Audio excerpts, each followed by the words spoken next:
How did Japan preserve the spirit of the old world so fiercely? And why is Kendo often seen as the martial art closest to the pure idea of Bushido? The answer begins with a difference in purpose. Judo spread across the world with clear rules, practical scoring, and the vision of Jigoro Kano, who helped carry it toward the Olympic stage. Kendo chose a different path. It did not chase popularity by simplifying itself. It remained a do, a way of training the whole person, not only the body.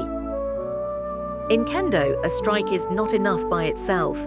A point called ippon is awarded only when spirit, sword, and body come together in perfect unity.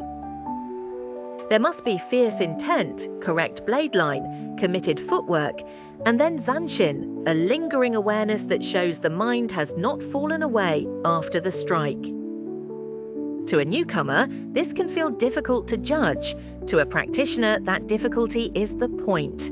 Kendo refuses to become a shallow game. Its beauty is most visible in restraint. A shout of triumph, a pumped fist, a victory pose after scoring can cause the point to be cancelled.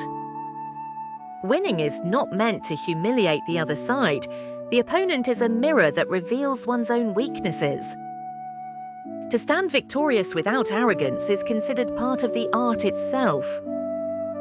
This quiet dignity often surprises foreign viewers, and it is one of the reasons Kendo leaves such a deep impression. Behind the armor and bamboo sword lies another transformation. Kendo is descended from sword fighting that once existed for survival and combat. In the Edo period, the invention of protective gear and the shinai made it possible to practice with intensity without killing or injuring one another. The sword became a tool for discipline rather than violence. Over time, Kendo survived the fall of the samurai class because it had become more than a weapon art.